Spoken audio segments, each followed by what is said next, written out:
अस्सलाम वालेकुम। आज का टॉपिक है रेप्लिकेशन ऑफ डीएनए। डीएनए की रेप्लिकेशन जो है वो कैसे होती है। सेल जब डिवाइड होता है तो सेल के डिवाइड होने के बाद जो सेल का न्यूक्लियस है वो भी डिवाइड होता है।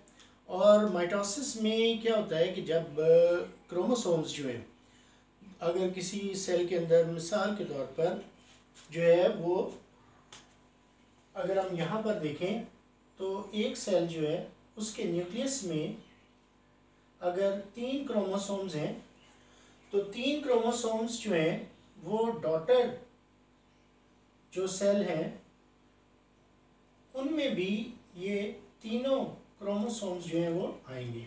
तो यानी इसमें 3 क्रोमोसोम्स हैं और पेरेंट सेल में, डॉटर सेल्स के अंदर भी जो है वो 3 क्रोमोसोम्स जो हैं वो होने चाहिए। ये उसी वक्त होगा कि जब डीएनए जो है वो डुप्लीकेट हो, यानी इस प्रोसेस को हम कहते हैं रेप्लिकेशन। डीएनए की रेप्लिकेशन का मतलब है कि डीएनए का डबल हो जाना, लेकिन वो एग्जैक्ट कॉपी जो है बनाता है। और वो कैसे बनाएगा, तो ये एक जो है वो यानी कॉम्प्लिकेटेड प्रोसीजर है। अब हम देखते हैं कि ये प्रोसीजर जो है वो कैसे होता है। द रेप्लिकेशन प्रोसेस जो है उसके हम डिफाइन करते हैं the mechanism by which exact copies of the genetic material और डीएनए और फॉर्म्ड, यानी डीएनए की जो एग्जैक्ट कॉपीज जो हैं वो कैसे बनती हैं। इस प्रोसीजर को समझने के लिए ये बहुत सिंपल प्रोसीजर है, कोई कॉम्प्लिकेटेड नहीं है। इसमें ये सारी चीज़ें जो हैं वो यानी कि उनका रोल है और इसको हम 1 बाय 1 जो है वो देखेंगे। इसके अंदर हम ये देखते हैं कि number 1 DNA polymerase 1, number 2 DNA polymerase 2, DNA polymerase 3, DNA gyrase single strand binding protein, GNA helicase, DNA ligase, primase. ये जो 8 यानी कि चीज़ें हैं ये पार्टिसिपेट कर रही हैं डीएनए रेप्लिकेशन के अंदर। इसको हम देखते हैं 1 बाय 1। डीएनए की जो रेप्लिकेशन जो है यानी उसका एक एग्जैक्ट कॉपी अपने जैसी बना लेने का मतलब ये है कि डीएनए जो है अगर हम उसको देखें तो डीएनए एक डबल स्ट्रैंडेड जो है वो डबल हेलिकस पर मुश्तमिल जो है वो एक मॉलिक्यूल है जिसमें 2 इसके स्ट्रैंड्स होते हैं और ये पॉलीन्यूक्लियोटाइड चेन होती है। यानी अगर आप इसको देखें तो डीएनए का एक स्ट्रैंड जो है वो ये है और दूसरा स्ट्रैंड जो है वो ये है। ये पॉलीन्यूक्लियोटाइड चेन है और ये भी पॉलीन्यूक्लियोटाइड चेन है। इसका क्या मतलब है? पॉली का मतलब होता है मेनी और न्यूक्लियोटाइड, यानी पॉलीन्यूक्लियोटाइड का मतलब होगा कि बहुत सारे न्यूक्लियोटाइड मिलकर डीएनए का एक स्ट्रैंड बनाते हैं। इसी तरह से ये दूसरा स्ट्रैंड भी पॉलीन्यूक्लियोटाइड चेन है। एक न्यूक्लियोटाइड जो है वो क्या होता है, अगर आप यहां पर देखें थोड़ा सा मैंने इसको एलैबोरेट किया है, जिसमें एक डीऑक्सीराइबोज शुगर होती है, एक नाइट्रोजनस बेस है और उसके साथ एक फॉस्फेट लगा हो, तो ये पूरा तीनों मॉलिक्यूल मिलकर एक न्यूक्लियोटाइड बनाते हैं। आप देखें ये एक नाइट्रोजनस बेस है और उसके साथ मिसाल के तौर पर ये आप देखें कि थायमीन और ये एडेनिन बेस है। 4 टाइप्स की नाइट्रोजन बेसिस होती हैं जो हमने मेरे पहले भी लेक्चर में आपने देखा। डीएनए का जो स्ट्रक्चर है, थायमीन न्यूक्लियोटाइड, ये थायमिडीन न्यूक्लियोटाइड इसे कहेंगे, कि जिसमें थायमीन नाइट्रोजन बेस और एक डीऑक्सीराइबोस शुगर और एक फॉस्फेट लगा है। इसी तरह ये एडानिन बेस है, ये सिंगल साइकिल होती है और ये डबल साइकिल है। वो डीएनए के स्ट्रक्चर आप उस वीडियो में देख सकते हैं। तो ये एडानिन नाइट्रोजन बेस और एक डीऑक्सीराइबोस शुगर और एक फॉस्फेट लगा हुआ है। इन 3 मॉलिक्यूल से एक न्यूक्लियोटाइड बनता है। इसी तरह ये 3 मॉलिक्यूल से एक न्यूक्लियोटाइड बनता है। तो यहां पर हम देखें कि ये जो है वो एक न्यूक्लियोटाइड का सीक्वेंस है। इसी तरह इस स्ट्रैंड में भी एक न्यूक्लियोटाइड का सीक्वेंस है। यानी एक न्यूक्लियोटाइड जो है वो ये है, दूसरा ये यानी एडानिन, ये शो कर रहा है एडानिन बेस को, इसके साथ शुगर यानी डीऑक्सीराइबोस शुगर होगी और एक फॉस्फेट होगा। इसी तरह से ये जो है वो साइटोसिन है, गुआनिन, थायमीन, गुआनिन, साइटोसिन।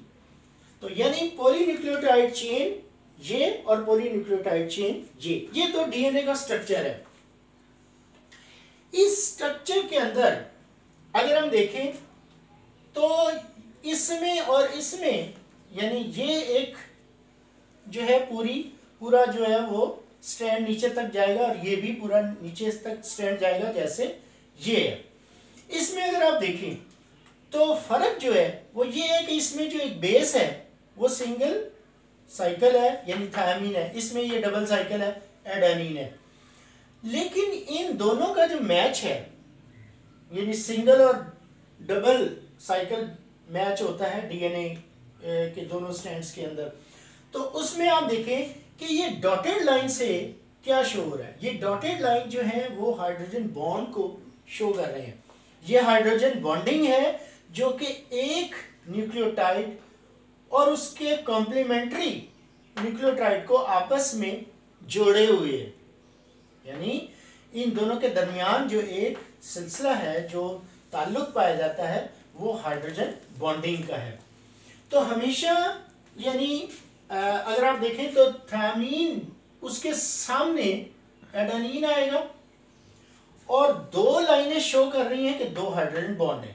अगर गुआनिन हो तो गुआनिन के सामने साइटोसिन आएगा और इसमें 3 हाइड्रोजन बॉन्ड्स जो हैं वो आप देखें कि मौजूद है।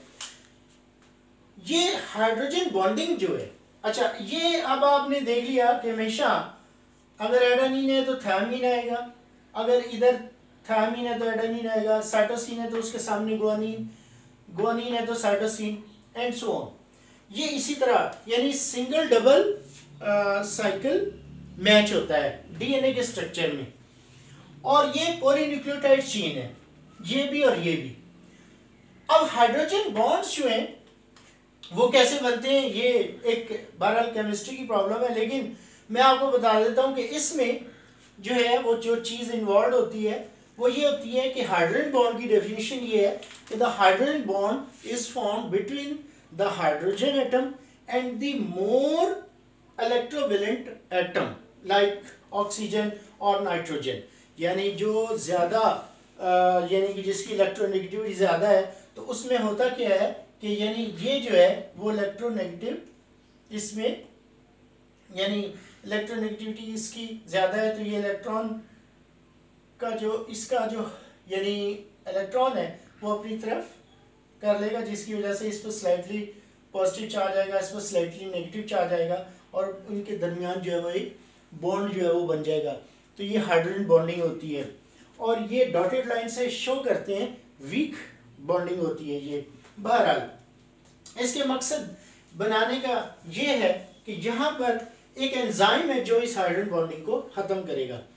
अब हम ये बुनियादी तौर पर हमने ये चीज़ देख ली है और एक और चीज़ आपने इसमें देखनी है जो बहुत ज़्यादा इम्पॉर्टेंट है और वो ये कि यानी जो डीएनए का एक स्ट्रैंड है वो 5 प्राइम से 3 प्राइम तक जो है वो जाता है। उसकी डायरेक्शन जो है यानी कि उसको यानी जो इलोंगेट होता है और जो न्यूक्लियोटाइड्स लगते जाते हैं और वो एक लैडर बन जाती है, यानी एक लैडर का एक पार्ट जो है वो बन जाता है, एक सिंगल स्ट्रैंड जो है वो बन जाता है, तो वो 5 प्राइम टू 3 प्राइम बनता है।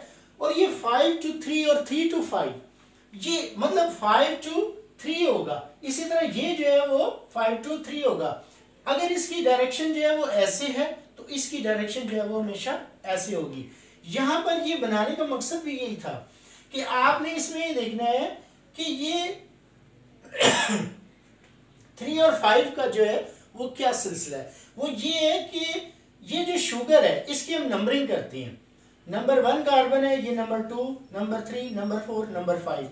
तो इसमें क्या होता है कि 3 और 5 के ऊपर फॉस्फेट लगा है, 1 पर हमेशा नाइट्रोजन बेस होगी। इसी तरह ये जो है इसमें भी इसकी नंबरिंग है 1 2 3 4 5। तो 1 जो है उस पर नाइट्रोजन बेस लगी हुई है, ये 1 है, इस पर ये नाइट्रोजन बेस लगी हुई है। 3 और 5 पर फॉस्फेट होगा, यानी यहां पर भी जो है वो फॉस्फेट मौजूद होगा। अब इसमें और इसमें फर्क क्या है कि इसमें शुगर जो है अगर आप देखें तो वो सीधी है, इसमें उल्टी हो गई है, यानी ऐसे है। तो अगर ये जो है वो यानी स्ट्रैंड जो है इस तरह से ग्रो कर रहा है, इस तरह से बन रहा है 5 to 3, तो ये जो है वो 3 to 5 होगा। ये चीज आपने इसमें देखनी है। अब हम देखते हैं कि रेप्लिकेशन जो है वो कैसे होती है। सबसे पहले हम ये देखते हैं कि इन का जो रोल है वो इसके अंदर क्या होगा। सबसे पहले क्या होता है कि जो आपको पता है कि डीएनए जो है वो एक यानी हेलिकल स्ट्रक्चर है, और इसमें होता ये है कि अगर यानी एक जो है वो इसका स्ट्रैंड ये है तो दूसरा जो है वो ऐसे होगा, यानी हेलिकल स्ट्रक्चर है।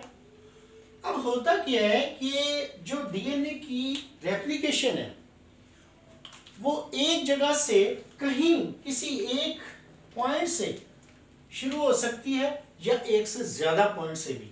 यानी मिसाल के तौर पर यहां से इसकी जो है रेप्लिकेशन शुरू हो जाएगी, लेकिन जरूरी नहीं है कि सिर्फ यहां से हो, यहां से भी हो सकती है, और यहाँ यानी 2-3 पॉइंट और ज्यादा पॉइंट से भी शुरू हो सकती है। तो अब हम फिलहाल जो है किसी एक पॉइंट से देखते हैं। ये देखें कि जब ये एक यानी हेलिकल स्ट्रक्चर है डीएनए का, आप देखें कि यहां पर जो है वो क्या होता है कि चूंकि मैंने जैसे बताया कि हाइड्रोजन बॉन्डिंग होती है, यानी ये जो है ना वो यहां पर हाइड्रोजन बॉन्डिंग है। ये हाइड्रोजन बॉन्डिंग जो है खत्म हो जाती है यहां पर, जहां पर यानी जिस पॉइंट से डीएनए की रेप्लिकेशन शुरू होगी। और ये हाइड्रोजन बॉन्डिंग जो है अगर आप देखें तो यानी एक एंजाइम है डीएनए हेलिकेज, और डीएनए हेलिकेज जो है broken down the hydrogen bonding, ये हाइड्रोजन बॉन्डिंग को खत्म कर देगा। यानी डीएनए हेलिकेज एंजाइम इस हाइड्रोजन बॉन्डिंग को जब खत्म करेगा तो ये जो है वो इस शेप में आ जाएगा। इसको हम कहते हैं रेप्लिकेशन बबल।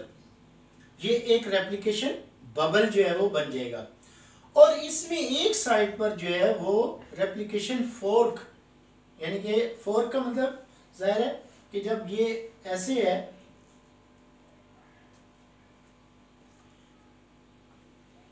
आप देखें इस तरह से, तो ये यहां पर खत्म हो गई, तो ये एक फोर्क बन जाएगा ना, फोर्क की शक्ल जो है वो बन जाएगी। तो इसमें ये रेप्लिकेशन फोर्क जो है वो बन जाएगा। अब आप देखें कि ये जो है वो एक रेप्लिकेशन बबल है, और ये एंड जो है ये रेप्लिकेशन फोर्क कहलाता है। यहाँ पर ये अगर मैं ये इसको मिटा दूं तो ये बिल्कुल ऐसे ही हो जाएगा। यानी अगर मैं इसको मिटा दूं, डायग्राम थोड़ी वो हो जाएगी, लेकिन ये इस तरह से हो जाएगा, जो कि अभी ऐसे है, ऐसे है। तो अगर मैं यहाँ से यूं मिटा दूं तो ये ऐसे हो जाएगा। तो ये जो है वो रेप्लिकेशन फोर्क जो है बन जाता है। तो इसको कौन सा एंजाइम करता है? डीएनए हेलिकेज, जो कि इस हाइड्रोजन बॉन्डिंग को खत्म कर देगा और एक रेप्लिकेशन बबल जो है वो बन जाएगा। अब जब रेप्लिकेशन बबल जो है वो बन जाएगा तो उसके बाद जो है वो ये यानी कि जैसे दो रस्सियां होती हैं आपस में बल होते हैं, अगर आप उसको यानी वो बल निकाल दें तो बाद दफ़ा वो दोबारा आपस में मिल जाती हैं। अच्छा, अब वो उसके लिए ये है कि वो आपस में दोबारा ना मिले और ये बबल जो है वो बरकरार रहे, उसके लिए एक एंजाइम है और उसको हम कहते हैं यानी यहां पर हमने लिखा है single strand binding protein. Single strand binding protein जो है prevent rewind the helical strand, यानी जो ये हेलिकल स्ट्रैंड है उसको रीवाइंड, दोबारा वो वाइंड ना हो जाए, उसको रोकने के लिए ये एक प्रोटीन होती है सिंगल स्ट्रैंड बाइंडिंग प्रोटीन, इसे हम कहते हैं SSB। उसके बाद क्या होता है कि एक यानी एंजाइम है जिसे हम कहते हैं प्राइमेज। ये प्राइमेज एंजाइम जो है ये कंस्ट्रक्ट करता है प्राइमर ऑफ RNA 10 न्यूक्लियोटाइड्स का, यानी RNA जैसे DNA डबल स्ट्रैंडेड होता है, RNA सिंगल स्ट्रैंडेड है तो उसके भी न्यूक्लियोटाइड्स होते हैं। तो प्राइमर ऑफ 10 RNA न्यूक्लियोटाइड्स जो हैं उसको कंस्ट्रक्ट करेगा और जब वो कंस्ट्रक्ट हो जाएंगे तो उसमें वो क्या होगा कि वो जो प्राइमर है वो उस जगह पर लगेगा जहां से यानी जो रेप्लिकेशन जो है शुरू होगी। अब आप देखें कि जो रेप्लिकेशन शुरू हो रही है वो यहां पर शुरू हो रही है क्योंकि यहां पर रेप्लिकेशन बबल जो है वो बन गया। यहां पर आकर आप देखें, अगर ये बिल्कुल नीचे वाली डायग्राम को अगर आप देखें तो ये रेप्लिकेशन बबल जहां पर बना हुआ है तो वहां पर आकर जो है वो ये RNA प्राइमर जो है वो लग जाता है। अब आप देखें कि ये ब्लू कलर में RNA प्राइमर है और ये लगा हुआ है। अब जब ये RNA प्राइमर जो है वो आकर लगता है वो किस तरह से लगेगा कि वो यानी इस DNA, ये जो DNA का स्ट्रैंड है, इस DNA के स्ट्रैंड के ऊपर जो है वो जाहिर है कि जैसे मसलन ये है तो यहाँ पर बेसिस लगी हुई है, प्राइमर इस तरह ही आकर उसके कॉम्प्लीमेंट्री लगेगा। यानी मिसाल के तौर पर अगर DNA का स्ट्रैंड ये है और इसमें ये जो है वो लगे हुए हैं, मसलन यहाँ पर जो है वो गुआनिन है, ये साइटोसिन है, थायामीन है, ये एडेनिन है, प्राइमर उसके जो है वो आकर उसकी कॉम्प्लीमेंट्री आकर लगेगा तो ये साइटोसिन होगा, इसी तरह से ये गुआनिन होगा, एडेनिन, और ये यानी थायमीन नहीं होगा बल्कि यूरासिल होगा क्योंकि इसमें यूरासिल होता है RNA के न्यूक्लियोटाइड्स में और थायमीन नहीं होता। तो बहरहाल वो जहां पर प्राइमर जो है वो आकर लगेगा तो उसके बाद काम शुरू होगा DNA पॉलीमरेज 3 का। DNA पॉलीमरेज 3 जो है ये मेन एंजाइम है और बड़ा कॉम्प्लिकेटेड होता है, कॉम्प्लेक्स है क्योंकि इसमें बहुत सी प्रोटीन्स जो हैं उससे मिलकर ये बना होता है। 10 टाइम्स ये लार्जर है और ये सिंथेसिस करता है कॉम्प्लीमेंट्री स्ट्रैंड को। यानी जो मेन एंजाइम है वो DNA पॉलीमरेज 3 है और DNA पॉलीमरेज 3 जो है वो इस मसलन अगर ये एक स्ट्रैंड है तो उसका दूसरा स्ट्रैंड जो है वो सिंथेसाइज करेगा। अब क्या होता है कि जो DNA पॉलीमरेज 3 है वो रिकॉग्नाइज करता है प्राइमर को।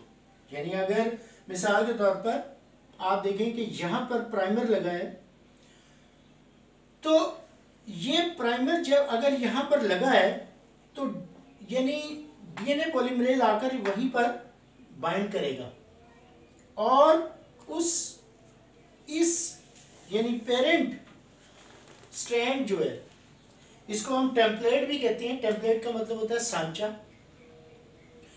उस पेरेंट यानी टेम्पलेट जो है, पेरेंट स्ट्रैंड जो टेम्पलेट है, उसके कॉम्प्लीमेंट्री यानी जो न्यूक्लियोटाइड्स है वो लगाना शुरू करेगा, और एक जो है वो स्ट्रैंड जो है इसके साथ जो है वो बन जाएगा। अगर आप देखें तो इसमें इसकी ये जो है टेम्पलेट है यानी पेरेंट स्ट्रैंड है, और इसके कॉम्प्लीमेंट्री में ये रेड कलर का जो है वो उसके अपोजिट डायरेक्शन में बन रहा है, और इसको हम कहते हैं कि यानी जहाँ पर प्राइमर लगा है उसके साथ ही डीएनए पॉलीमरेज 3 जो है वो आकर अपना काम शुरू करेगा, न्यूक्लियोटाइड्स को ऐड करता जाएगा, और ऐड करते करते एक पूरा कंटिन्यूस चेन जो है या एक कंटिन्यूस यानी स्ट्रैंड बना देगा, और इस स्ट्रैंड का हमने नाम दिया है दैट इज लीडिंग स्ट्रैंड। ये लीडिंग स्ट्रैंड जो है वो कंटिन्यूसली बनेगा, जो कि एक डीएनए के पेरेंट जो स्ट्रैंड है उसके कॉम्प्लीमेंट्री बनेगा।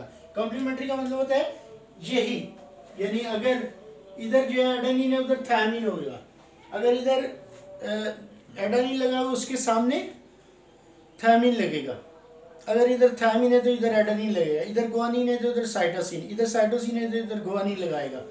तो यानी इस तरह से यहाँ पर भी जो है वो काम हो रहा है, और एक जो है वो लैडर जो है वो बन रहा है।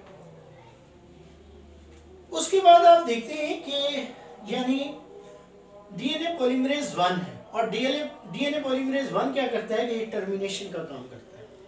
टर्मिनेशन का मतलब होता है कि रिप्लेसमेंट ऑफ प्राइमर, यानी ये डीएनए पॉलीमरेज 1 जो है ये सपोर्ट भी करता है डीएनए पॉलीमरेज 3 को, डीएनए की रेप्लिकेशन में सपोर्ट करता है, प्लस ये रिप्लेसमेंट भी करता है यानी टर्मिनेशन। टर्मिनेशन कैसे होगी कि ये प्राइमर को खत्म कर देगा। कैसे खत्म करेगा? क्योंकि देखिए प्राइमर जो है वो जब यहाँ पर आता है, जहां पर प्राइमर आएगा वहीं से आगे, यानी ये जैसे आप देखें ये प्राइमर लगा हुआ है, उसके साथ ही रेड कलर में जो है वो यानी लैडर स्ट्रैंड बनना शुरू हो गया, और न्यूक्लियोटाइड स्ट्रैंड ऐड होना शुरू हो गए। तो इनके दरमियान जो है बॉन्डिंग होती है, उस बॉन्डिंग को जो खत्म करता है वो है डीएनए पॉलीमरेज 1। जब ये यहाँ से यानी इसकी खत्म हो जाएगी बॉन्डिंग, तो ये जो है प्राइमर निकल जाएगा और ये होगी टर्मिनेशन। यानी जितना बन गया है उसके बाद क्या होगा कि नया प्राइमर बनेगा, एक नया प्राइमर आकर वो आगे आकर लगेगा और डीएनए पॉलीमरेज 3 उसको रिकॉग्नाइज करके फिर वहां लगाएगा और वो कंस्ट्रक्ट करना शुरू कर देगा, और न्यूक्लियोटाइड्स ऐड करते करते वो एक स्ट्रैंड बना देगा, कॉम्प्लीमेंट्री स्ट्रैंड, जो पहले से मौजूद जो स्ट्रैंड है उसके कॉम्प्लीमेंट्री में। तो यहाँ पर ये जो है कंटिन्यूअसली एक स्ट्रैंड जो बनता है उसे हम कहते हैं लीडिंग स्ट्रैंड। लीडिंग स्ट्रैंड जो है वो बड़े आराम से बन जाएगा। यानी क्या होगा कि अगर आप देखें कि जो पेरेंट यानी टेम्पलेट जिसे हमने कहा है, या पेरेंट स्ट्रैंड जो है, अगर उसकी डायरेक्शन जो है आप देखें 5 to 3 है, यानी यहां से आप देखें ये तो ये जो है 5 to 3, और इसकी डायरेक्शन जो है वो ऐसे है, यहां पर भी यहां पर भी। जो लीडिंग स्ट्रैंड है वो ऐसे बन रहा है, ऐसे, यानी उस डायरेक्शन डिफरेंट होगी लेकिन होगी वो भी 5 to 3। आप ये देखें कि जैसे लिखा हुआ है 5 to 3 direction, 5 to 3 direction, 5 to 3 direction. क्योंकि डीएनए पॉलीमरेज जो है वो हमेशा डीएनए को ऐड करता जाता है, या डीएनए से जो स्ट्रैंड बनाता है वो हमेशा 5 प्राइम टू 3 प्राइम बनाता है, 5 टू 3 प्राइम। एक चीज, दूसरी चीज ये है कि हमेशा ये शुरू करता है 3 प्राइम से, यानी जो पेरेंट स्ट्रैंड है उसके 3 एंड से शुरू करेगा और बनाएगा, खुद जो बनाएगा वो 5 टू 3 प्राइम बनाएगा। तो आप ये देखें कि यानी यहां पर ये 5 टू 3 है, तो लीडिंग स्ट्रैंड जो है वो भी 5 टू 3 बन रही है और कंटिन्यूअस एक जो है वो स्ट्रैंड बन रहा है जिसे हम कहते हैं लीडिंग स्ट्रैंड। अब दूसरा जो स्ट्रैंड है उसे हम कहते हैं लैगिंग स्ट्रैंड। लैगिंग स्ट्रैंड जो है, इस चीज को समझना बहुत जरूरी है कि लैगिंग स्ट्रैंड जो है वो कंटिन्यूअसली नहीं बनता, बल्कि वो आप देखें कि ये यहां पर भी यानी ये टुकड़ों में बन रहा है, सेगमेंट्स में। ये लैगिंग स्ट्रैंड है, ये लैगिंग स्ट्रैंड है। ये एक जो टुकड़ा या एक हिस्सा है, एक फ्रैगमेंट है, उसे हम कहते हैं ओकाज़की फ्रैगमेंट। यानी ये जो है आप देखें कि ये ओकाज़की फ्रैगमेंट, ये जो है ये यहाँ पर 3 ओकाज़की फ्रैगमेंट है, यहाँ पर 4 ओकाज़की फ्रैगमेंट्स हैं, यहाँ पर 5 ओकाज़की फ्रैगमेंट्स हैं। अब इस चीज को ज़हन में रखें, देखिए कि हो क्या रहा है। अब जो डीएनए पॉलीमरेज है 3, डीएनए पॉलीमरेज 3 वो काम कैसे कर रहा है? यहां पर तो हमने देखा कि वो कंटिन्यूअस चेन बना रहा है, पेरेंट स्ट्रैंड के 3 एंड से शुरू होगा और खुद बनाएगा 5 टू 3। यानी जैसे ये है कि अगर एक जो यानी चेन ऐसे है तो फिर दूसरी उसके ऐसे बनाएगा, तो यहां तो कंटिन्यूअसली बन गई, डीएनए पॉलीमरेज 3 ने कंटिन्यूअसली बना दी। यहां बना रहा है फ्रैगमेंट्स में। कैसे? अब इसकी प्रॉब्लम जो है वो ये है कि ये 5 प्राइम टू 3 प्राइम बनाता है। 5 प्राइम टू 3 प्राइम बनाने के लिए इसको क्या करना पड़ेगा? होगा ये कि ये आप देखें कि इसका यानी अगर हम इसको देखें, अब हम देखें ये वाला जो पेरेंट स्ट्रैंड है इसको फॉलो कर रहे हैं, ये 5 टू 3 प्राइम है। ये एक इसका सिरा ये है 5 और एक ये 3 है। ये है पेरेंट, पहले वाला टेम्पलेट पेरेंट। तो अब आप देखें कि ये 5 है और ये 3 है और ये यहां से ये गुजर रहा है, इसकी डायरेक्शन है ऐसे, यानी 5 टू हमेशा, चूंकि इसको भी जाहिर है डीएनए पॉलीमरेज नहीं बनाया, अब इसके जो कॉम्प्लीमेंट्री है वो भी डीएनए पॉलीमरेज 3 बनाएगा, तो ये 5 टू 3 है, तो अब जो वो बनाएगा वो भी 5 टू 3 होगा लेकिन अपोजिट डायरेक्शन में। अब इसका जो यानी इस पेरेंट स्ट्रैंड का या टेम्पलेट का जो 3 एंड है वो इस तरफ है, 5 ये है, ये देखिए ना 5 ये है, ये चल रहा है, ये 5 है। अगर आप मैं इसको यहाँ पर लिख दूँ, ये 5 और ये 3 एंड है, ऐसे ही है ना, तो ये 5 है और ये 3 है। डीएनए पॉलीमरेज 3 कहाँ लगेगा? उसकी आदत क्या है? 2 बातें हैं उसके बारे में जो इंपॉर्टेंट आपने याद रखनी है। एक तो वो 5 प्राइम टू 3 प्राइम न्यूक्लियोटाइड्स को ऐड करता है, नंबर 1। नंबर 2 ये कि वो शुरुआत कहां से करता है? बिगिनिंग 3 एंड से। कौन सा 3 एंड?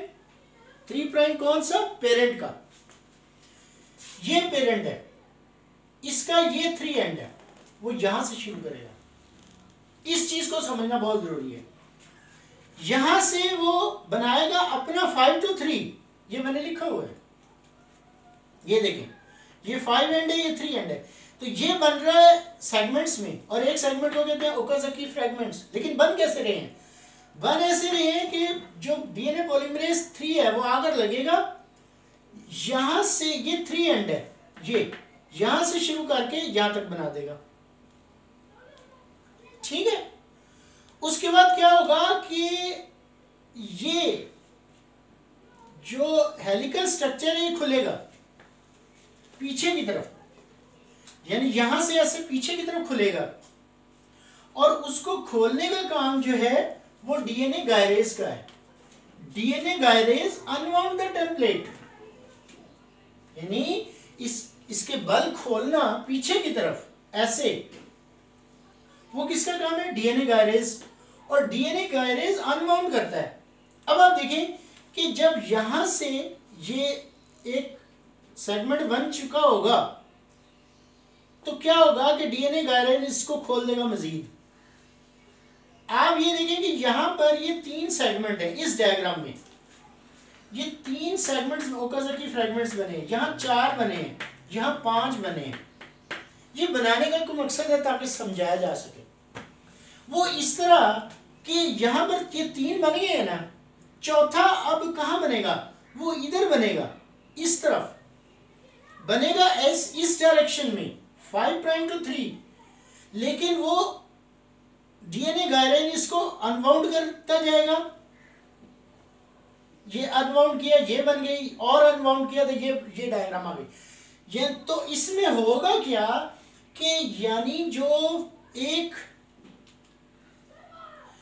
आप देखें कि जब एक सेगमेंट बन जाता है, ये उसने बना दिया, यानी 5 प्राइम टू 3 प्राइम, उसके बाद ये जंप करेगा इधर, आगे नहीं चलेगा। डीएनए पॉलीमरेज 3 क्या करेगा? यहां से जंप करेगा इस तरफ। कहने को हम ये समझ रहे हैं कि ये पीछे की तरफ जंप कर रहा है, नहीं, पीछे की नहीं, अहेड, आगे की तरफ। क्यों? कि रेप्लिकेशन जो है, ये मैंने लिखा है, रेप्लिकेशन ऐसे हो रही है, रेप्लिकेशन की डायरेक्शन ये है, यानी ये अनवाउंड हो रहा है यहां पर, जिधर अनवाउंड हो रहा है और रेप्लिकेशन 4 बन रही है, रेप्लिकेशन भी उसी साइड में हो रही है। इस चीज को समझे, यानी रेप्लिकेशन इस तरह बन रही है ऐसे, ये तो आप देखें कि ये यहां से ये जंप करेगा यहां, और फिर बनाएगा ऐसे सेगमेंट। जब ये बना लेगा तो फिर ये जंप करेगा यहां और ये सेगमेंट बनाएगा, फिर ये जब बना लेगा तो ये इधर जंप करेगा और ये बनाएगा। ये सेगमेंट्स बनाता है। अब ये जंप कितनी करेगा, उसका क्या हिसाब है? तो ये हम देख रहे हैं बैक्टीरिया के अंदर, इकोलाई में। इकोलाई में ये जंप करता है 1000 से 2000 न्यूक्लियोटाइड्स जंप करेगा, यानी यहां से यहां जंप की तो इसका फासला 1000 से 2000 न्यूक्लियोटाइड्स है। यहां से यहां तक 1000 से 2000, यहां से यहां 1000 से 2000 न्यूक्लियोटाइड्स है दरमियान में। लेकिन जो आप यानी ये तो प्रोकैरियोट्स की बात है। यूकैरियोट्स के अंदर क्या होता है कि 100 टू 200 न्यूक्लियोटाइड्स जो है ये जंप करता है। तो बैक्टीरिया में ये और जो न्यूक्लियोटाइड्स यानी डीएनए पॉलीमरेज 3 जो है न्यूक्लियोटाइड्स को जो है वो बनाता है, यानी आपस में एक स्ट्रैंड जो बनाता है वो 1000 न्यूक्लियोटाइड्स पर सेकंड के हिसाब से है, यानी बैक्टीरिया के अंदर। तो यहाँ पर ये जो बात समझाने वाली है वो आपको समझ आ गई होगी कि जो ये अनवाउंड होता जाता है ये पीछे चलता जाता है, यानी वैसे पीछे नहीं, ये अहेड इसे कहेंगे, आगे की तरफ जा रहा है यानी। और चूंकि रेप्लिकेशन ऐसी हो रही है तो ये इस तरह से यहाँ जंप किया और ये बनाया, यहाँ से यहाँ जंप किया और ये बनाया, यहाँ से यहाँ जंप किया और ये बनाया। तो ये सेगमेंट इस तरह से बनाता जाता है और ये अनवाउंड होता जाता है। और जब ये यानी आखिर में क्या होगा कि यानी ये पूरा डीएनए जो है वो यहाँ से यहाँ तक जो है वो बन जाएगा और ये डबल स्ट्रैंड हो जाएगा। तो लीडिंग स्ट्रैंड तो पहले ही बन गया था, अब ये लैगिंग स्ट्रैंड भी बन जाएगा। उसके बाद ये जो टर्मिनेशन है डीएनए पॉलीमरेज 1 जो टर्मिनेट करता है, ये रिप्लेसमेंट होती रहती है साथ साथ। यानी एक जो सेगमेंट बना, प्राइमर लगा, आप देखेंगे यहाँ पर ये प्राइमर लग गया, डीएनए प्राइमर, और डीएनए प्राइमर जो है उसके साथ ही यानी डीएनए पॉलीमरेज ने उसको रिकग्नाइज करके यहाँ लग गया और ये बना दिया, न्यूक्लियोटाइड्स को ऐड करना शुरू किया और ये जो है वो डॉटर स्ट्रैंड बन गया। उसके बाद प्राइमर लैदा हो गया, ये है टर्मिनेशन। तो ये टर्मिनेशन तो होती रहती है, रिप्लेसमेंट यानी जो उसका अल्टरनेट है।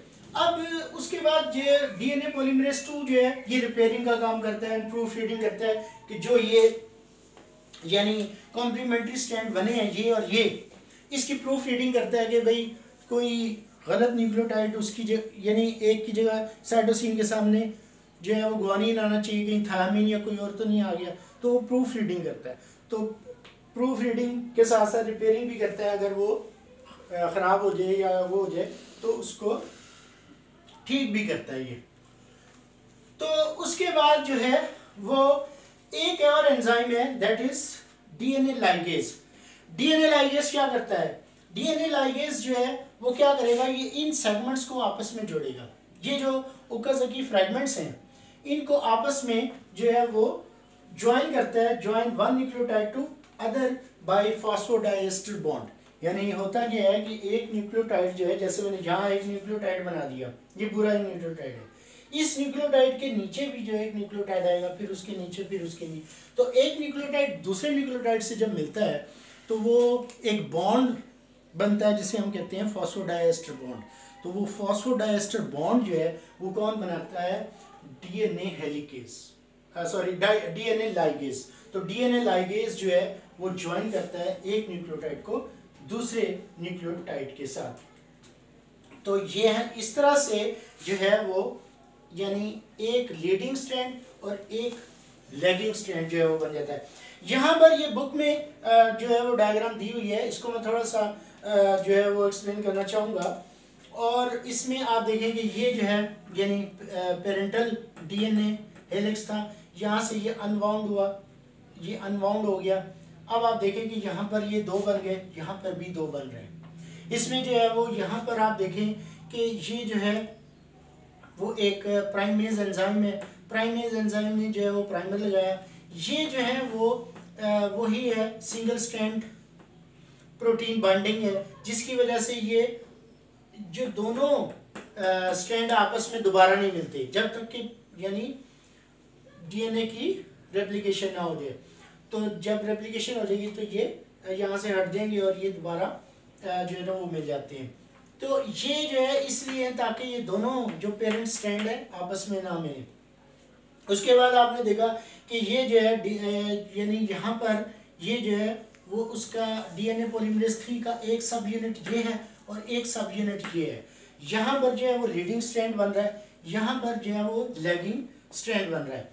चूँकि ये टुकड़ों में या सेगमेंट्स में बन रहा है तो आपने देखा कि ये जो है वो ओकाज़की फ्रैगमेंट्स जो है वो ये रेड कलर से बन रहे हैं। ये प्राइमर है साथ लगा हुआ है जो कि प्राइमेज जो है वो कंस्ट्रक्ट करता है, प्रोड्यूस करता है, प्राइमर जाकर लग गया। और उसके बाद ये डीएनए पॉलीमरेज 1 है। तो डीएनए पॉलीमरेज 1 क्या कर रहा है कि ये डीएनए पॉलीमरेज 1 जो है वो प्राइमर को यहाँ से ख़त्म करेगा। यानी टर्मिनेशन कैसे होगी कि जैसे मैंने बताया कि प्राइमर को जो है वो डीएनए का जो न्यूक्लियोटाइड की चेन बन गई है उसको उसके साथ से डिस्कनेक्ट कर देता है, बॉन्ड तोड़ देता है, जिसकी वजह से प्राइमर निकल जाता है। तो ये जो है वो डीएनए पॉलीमरेज 1 है।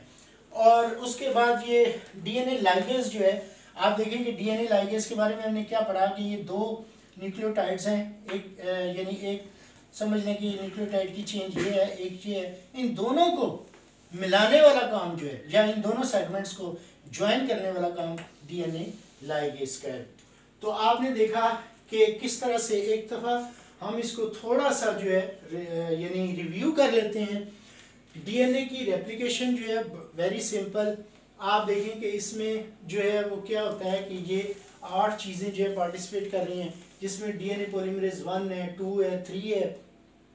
और 3 जो है वो मेन एंजाइम है जो कि डीएनए को कंस्ट्रक्ट करता है, यानी कि एक पेरेंट डीएनए के साथ उसका कॉम्प्लीमेंट्री डीएनए जो है वो बनाता है। तो आपने देखा कि किस तरह से जो है वो डीएनए पॉलीमरेज 1 जो है ये रिप्लेसमेंट है प्राइमर की, और ये यानी टर्मिनेशन करता है और प्राइमर को वहाँ से हटा देता है। उसके बाद डीएनए पॉलीमरेज 2 जो है वो रिपेयरिंग या प्रूफ रीडिंग करता है। डीएनए पॉलीमरेज 3 हमने पढ़ा कि वो मेन एंजाइम है जो कि एक डीएनए का स्ट्रैंड बनाएगा, और ये मेन एंजाइम जो है कॉम्प्लिकेटेड है, कॉम्प्लेक्स है, 10 टाइम्स लार्जर है यानी पॉलीमरेज डीएनए पॉलीमरेज 1 से।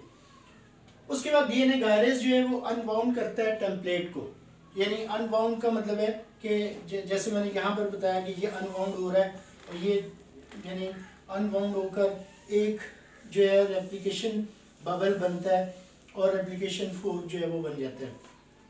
और उसके बाद ये सिंगल स्ट्रैंड बाइंडिंग प्रोटीन है जो कि इस ये पर यहाँ पर ये लगती है, जिसकी वजह से ये जब खुल जाता है तो दोनों आपस में मिल नहीं सकते।